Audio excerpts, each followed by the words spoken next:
Ini Ustaz nak bawa sikit. Kita nak dekat. Tak apalah, kamu bukan dah nanti. Bukan dah lancar. Kamu beritahu ni asal yang baik atau tak baik. Ustaz nak kamu tengok dulu beberapa seperti ini. Dan tadi dalam masa 2 ke 3 minit kita nak panggil seorang-seorang. Boleh, bukan. Bukan sini baik ke? Bukan baik. Kita seorang juga. Seorang ambil bola. Semua 8 kan? Ini 1.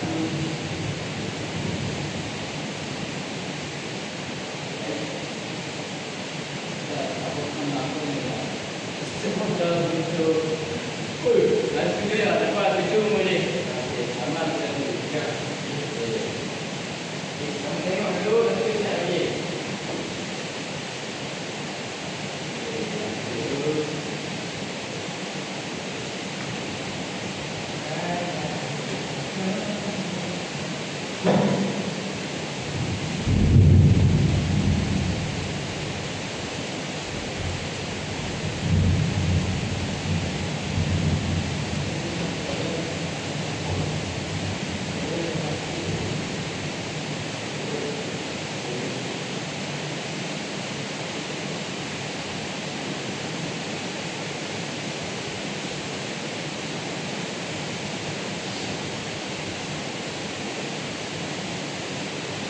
Okey, semua dah tengok.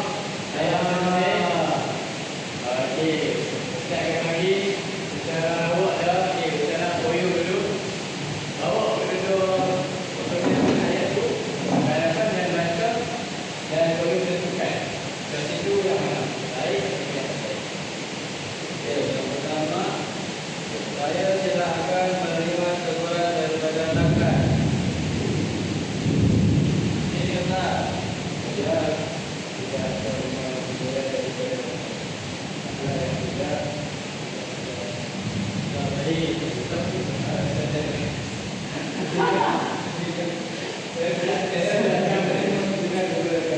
Okey, betul.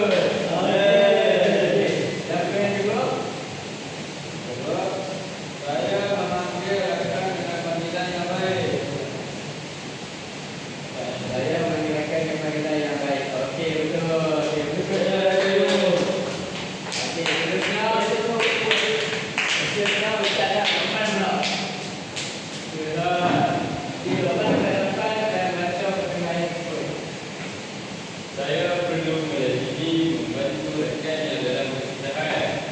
Akhlak yang baik, Ustaz. Mana terangkap? Ini Ustaz. Saya perlu menjadi membantu rakan yang dalam. Okey, betul. Yang kedua, saya bersedia menerima teguran dan nasihat daripada kawan. Akhlak yang baik, Ustaz. Okey, baiklah. Kita tunjukkan kepada teman. Okey, seterusnya Umar. Umar.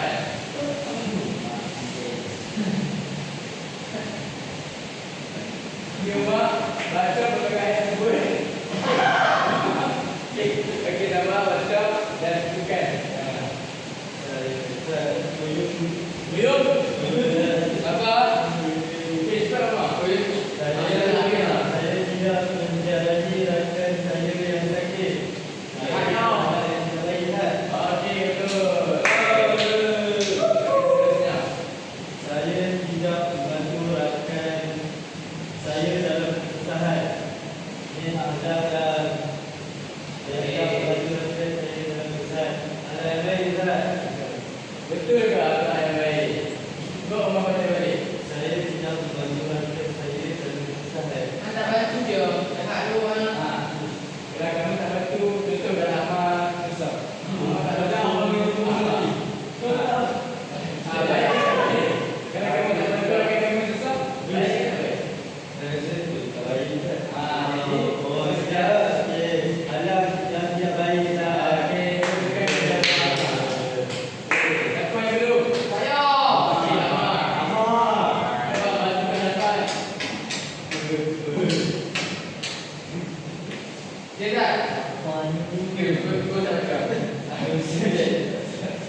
Okey, betul Umar. Okey, saya memanggil rakan dengan panggilan guru. Contohnya for you, for you. Itu contoh yang akhlak yang baik. For you. Benda-benda tulis lah. Jadi, saya rasa